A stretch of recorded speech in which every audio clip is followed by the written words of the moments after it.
ഈ ഒരു ജനറേഷനിൽ കൂടുതലായിട്ടും സ്ത്രീകളിലായാലും പുരുഷന്മാരായാലും അവരുടെ ഇടയിൽ ഒരു തൈറോയ്ഡ് ഡിസോർഡേഴ്സ് കൂടുതലും ഡെവലപ്പ് ചെയ്യുന്നുണ്ട്. സോ ഈ ഒരു മെഡിസിൻ എടുക്കുന്നതിന് മുമ്പ് എന്തൊക്കെ നമ്മൾ ശ്രദ്ധിക്കണം, അല്ലെങ്കിൽ മെഡിസിൻ എടുക്കുന്ന ഒരു വ്യക്തികൾ എന്തൊക്കെ ശ്രദ്ധിക്കണം എന്ന് ചോദിക്കുവാണെങ്കിൽ, ഫസ്റ്റ് നമുക്ക് ടൈം മാനേജ്മെന്റ് അല്ലെങ്കിൽ ടൈം എന്ന് പറയാം, അതുപോലെ തന്നെ മാനേജ്മെന്റ് എന്ന് പറയാം. മൂന്നാമത്തെ ഒരു കാര്യം ഡ്രഗ് ഇന്ററാക്ഷൻ, അതായത് ഏത് ഡ്രഗുമായിട്ട് ഇന്ററാക്ട് ചെയ്യുന്നു, അല്ലെങ്കിൽ എങ്ങനെയാണ് കഴിക്കേണ്ടത്. ഈ ഒരു 4 കാര്യങ്ങൾ നമ്മൾ എപ്പോഴും ശ്രദ്ധിക്കേണ്ടതുണ്ട്. വൺസ് ആ ഒരു വ്യക്തിക്ക് ഈ ഒരു ഹൈപ്പോതൈറോയിഡിസമോ, കൂടുതലും ഹൈപ്പോതൈറോയിഡിസമാണ് കണ്ടുവരുന്നത്, അല്ലെങ്കിൽ മേ ബി ആ ഒരു വ്യക്തിക്ക് ഹൈപ്പർ തൈറോയിഡിസം ആണെങ്കിൽ പോലും ആ ഒരു മെഡിസിൻ നമ്മൾ പ്രോപ്പറായിട്ട് എടുക്കേണ്ടതുണ്ട്.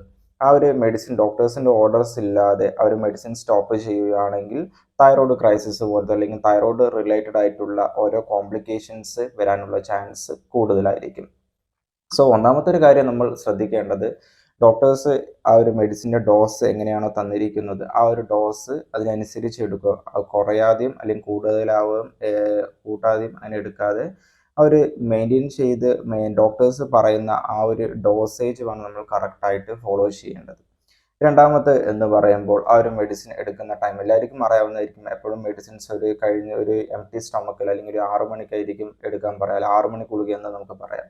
അപ്പോൾ ഈ ഒരു മെഡിസിൻ ആ ഒരു എടുക്കുന്ന ടൈം എന്തിനാ എന്ന് ചോദിക്കുവാണെങ്കിൽ ആ ഒരു അബ്സോർപ്ഷൻ റേറ്റ്, അല്ലെങ്കിൽ ആ ഒരു മെഡിസിൻസ് ആ ഒരു വെറും വയറ്റിൽ എടുക്കുമ്പോഴായിരിക്കും കൂടുതലും അതിൻ്റെ ആ ഒരു അബ്സോർപ്ഷൻ റേറ്റ് അവിടെ കൂടുതലും കണ്ടുവരുന്നത്.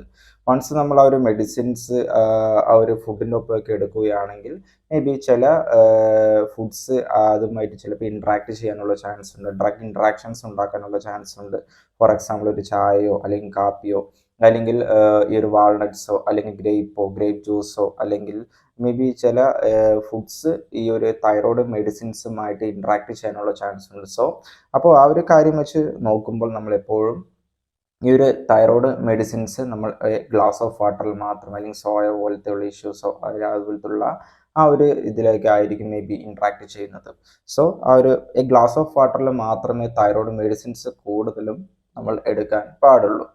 മൂന്നാമത്തെ ഒരു കാര്യം പറയണമെങ്കിൽ ഡ്രഗ് ഇൻട്രാക്ഷൻസ്, അതായത് ഈവൻ ഈ ഒരു ആൻറ്റാസിഡ്സ്, അതായത് ഗ്യാസ് ഗുളിക പോലും ഈ ഒരു തൈറോയ്ഡ് മെഡിസിൻസിൻ്റെ ആ ഒരു അബ്സോർപ്ഷൻ റേറ്റ് ഒന്ന് മാറ്റാൻ അല്ലെങ്കിൽ ഇൻട്രാക്ട് ചെയ്യാനുള്ള ചാൻസസ്. സോ ഈ ഒരു ഗ്യാസ് ഗുളിക അല്ലെങ്കിൽ അയൺ ഗുളിക കഴിക്കുന്ന ഒരു വ്യക്തിയാണെങ്കിൽ, കൂടുതൽ പ്രഗ്നൻസി ലേഡീസിനാണെങ്കിൽ, അല്ലെങ്കിൽ ഈ ഒരു CKD അല്ലെങ്കിൽ കിഡ്നി ഡിസീസ് ഉള്ള ഒരു വ്യക്തിയാണെങ്കിൽ അവർക്കും, അല്ലെങ്കിൽ ഒരു കാൽഷ്യം സപ്ലിമെൻറ്റ്സ് ഒക്കെ ഡോക്ടേഴ്സ് സജസ്റ്റ് ചെയ്തിട്ടുണ്ടെങ്കിൽ അതൊക്കെ ഒരു മെഡിസിൻ കഴിച്ച് ഒരു 4 hours അല്ലെങ്കിൽ 3 to 4 hours കഴിഞ്ഞിട്ട് വേണം കഴിവതും എടുക്കേണ്ടത്.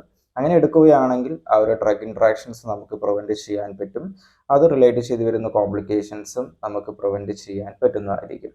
നാലാമത്തെ ഒരു കാര്യം എന്ന് പറയുന്നത് പ്രോപ്പറായിട്ട് എടുത്തു പോവുക എന്നുള്ളത് മാത്രമാണ്. അപ്പോൾ നമ്മളൊരു മെഡിസിൻസ് പ്രോപ്പറായിട്ട് എടുത്തു പോവാതിരിക്കുകയാണെങ്കിൽ തൈറോയിഡിൻ്റെ ആ ഒരു കോംപ്ലിക്കേഷൻസ് വരാനുള്ളൊരു ചാൻസ് വളരെ അധികം കൂടുതലായിരിക്കും. മേ ബി അതിന് മോസ്റ്റ് ഇമ്പോർട്ടൻറ്റ് ഒരു കോംപ്ലിക്കേഷൻസ് നമുക്ക് പാൽപിറ്റേഷൻസ് ഒക്കെ എന്ന് പറയാൻ പറ്റും. ഈ ഒരു മെഡിസിൻസ് എടുക്കുന്ന ഒരു വ്യക്തിയാണെങ്കിലും, അല്ലെങ്കിൽ thyroid medicines may be stop ചെയ്യുന്ന ഒരു വ്യക്തികൾക്കും ഈ ഒരു പാൽപിറ്റേഷൻസ്, ഇതിൽ പടവടപ്പ് വരാനുള്ളൊരു ചാൻസും, അല്ലെങ്കിൽ പെട്ടെന്നൊരു ബ്രീത്തിങ് ഡിഫിക്കൽറ്റിയോ അല്ലെങ്കിൽ ഒരു തൈറോയ്ഡ് ക്രൈസിസ് ഒക്കെ വരാനുള്ളൊരു ചാൻസ് കൂടുതൽ. കാരണം ഈ ഒരു തൈറോയ്ഡ് നമ്മുടെ ശരീരത്തിൽ ഹൈപ്പോതൈറോയിഡിസം എന്നൊക്കെ പറയുമ്പോൾ നമ്മുടെ ശരീരത്തിൽ തൈറോയിഡിൻ്റെ ആ ഒരു ഹോർമോണിൻ്റെ ഡെഫിഷ്യൻസി വരുമ്പോൾ അത് നമ്മുടെ ശരീരത്തെ റെഗുലേറ്റ് ചെയ്യാൻ വേണ്ടിയിട്ടായിരിക്കും ഈ ഒരു മെഡിസിൻസ് നമ്മൾ ആ ഒരു വ്യക്തി ലൈഫ് ലോങ് എടുക്കേണ്ടതുണ്ട്. സോ നമ്മൾ ആ ഒരു മെഡിസിൻസ് എടുക്കാതെ അത് പ്രോപ്പറായിട്ട് ഇങ്ങനെ അവോയ്ഡ് ചെയ്ത് പോവുകയാണെങ്കിൽ തൈറോയിഡിൻ്റെ ആ ഒരു ഫങ്ഷൻസ് ആൾട്ടറേറ്റ് ചെയ്യാനും അത് റിലേറ്റ് ചെയ്താണ് ഈ ഒരു കോംപ്ലിക്കേഷൻസ് കൂടുതലും കണ്ടുവരുന്നത്. സോ നമ്മൾ ഈ ഒരു 3 കാര്യങ്ങൾ എപ്പോഴും ശ്രദ്ധിക്കേണ്ടതുണ്ട്. അത് ശ്രദ്ധിക്കുകയാണെങ്കിൽ കുറേ ഇഷ്യൂസ് നമുക്ക് സോൾവ് ചെയ്യാൻ പറ്റുന്നതാണ്. അപ്പോൾ ഈ വീഡിയോ യൂസ്ഫുൾ ആണെങ്കിൽ എല്ലാവരിലേക്കും എത്തിക്കുക. നമസ്കാരം.